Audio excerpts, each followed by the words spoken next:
Olá e bem-vindos. Hoje vamos mergulhar num conflito que quase, mas quase mesmo, apagou Roma do mapa. Uma guerra que não só decidiu o destino de duas superpotências, como acabou por moldar o futuro de todo o mundo ocidental. A história tem todos os ingredientes de uma saga épica, não tem? De um lado temos a República Romana em plena ascensão. Do outro, a poderosa cidade-estado de Cartago. E, a comandar tudo, um estratega militar absolutamente brilhante, Aníbal Barca, com a sua arma secreta e, convenhamos, bastante improvável, elefantes de guerra. Esta é a grande questão. Como é que um homem com o seu exército conseguiu levar a maior potência da sua época à beira do colapso total? É isso que vamos tentar perceber. Ok, mas para compreendermos esta guerra temos de recuar um pouco e perceber a rivalidade que estava na sua origem. O que estava em jogo, nada mais nada menos que o controle total do Mediterrâneo. Oficialmente, o conflito durou 17 longos anos. Mas atenção, isto não foi só mais uma guerra. Foi um confronto total entre duas civilizações, cada uma determinada a aniquilar a outra para poder dominar o mundo que conheciam. As apostas não eram apenas sobre território, era sobre a própria sobrevivência. E que confronto, hein? De um lado, Aníbal Barca, que era movido por um juramento de vingança e pelo desejo de expandir a influência de Cartago. Do outro, o general que viria a ser conhecido como espião africano, com a missão de conter esta ameaça a todo o custo. O rastilho, foi o ataque cartaginês a Sagunto, uma cidade aliada de Roma, o que levou, claro, à inevitável declaração de guerra. E isto leva-nos a uma das campanhas militares mais audaciosas e, francamente, inacreditáveis de todos os tempos. A resposta de Aníbal à declaração de guerra não foi ficar à defesa. Não, foi um ataque direto e impensável ao coração do inimigo. Olhem só para esta rota. Em vez de um ataque naval, que seria o mais previsível, Aníbal decidiu fazer o impensável. Marchou com seu exército, incluindo os famosos elefantes, a partir da Espanha, e atravessou os Alpes gelados, em pleno inverno, para aparecer de surpresa em Itália, onde ninguém, mas ninguém mesmo, o esperava. E a sua chegada foi devastadora para Roma. Conseguiu 3 vitórias esmagadoras, uma atrás da outra, em Trébia, em Trasimeno e a mais famosa de todas, em Canas. Aníbal simplesmente aniquilou exércitos romanos inteiros. Roma estava em pânico absoluto.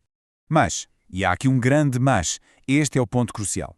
Mesmo depois destas derrotas catastróficas, Roma não se rendeu.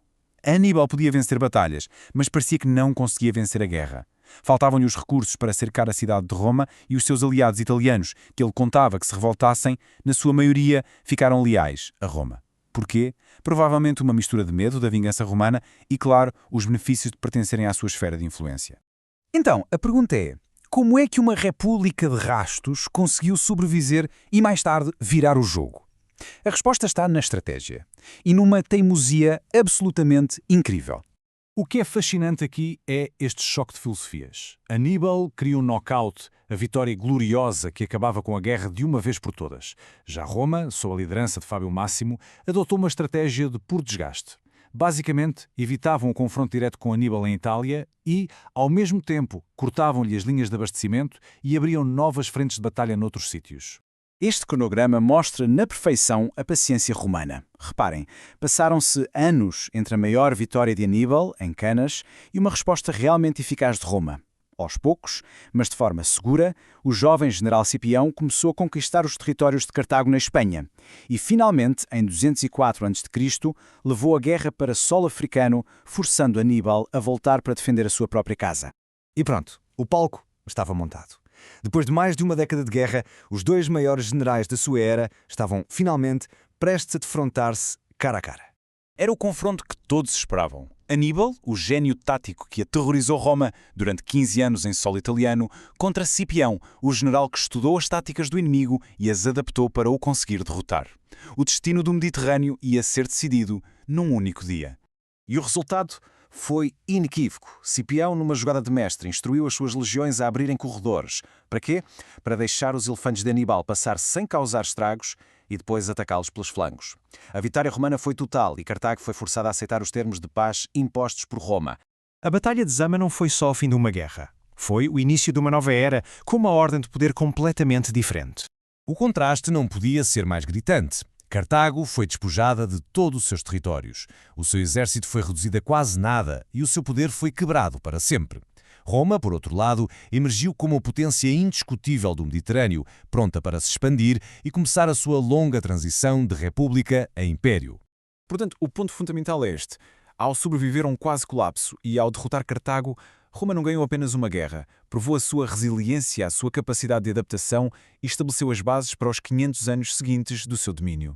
E isto deixa-nos com uma pergunta final para refletir. E se Aníbal tivesse vencido? E se Cartago, e não Roma, se tivesse tornado a potência dominante? O nosso mundo seria com certeza um lugar completamente diferente. A língua que falamos, as leis que seguimos, tudo podia ter mudado. É talvez o maior e se de toda a história.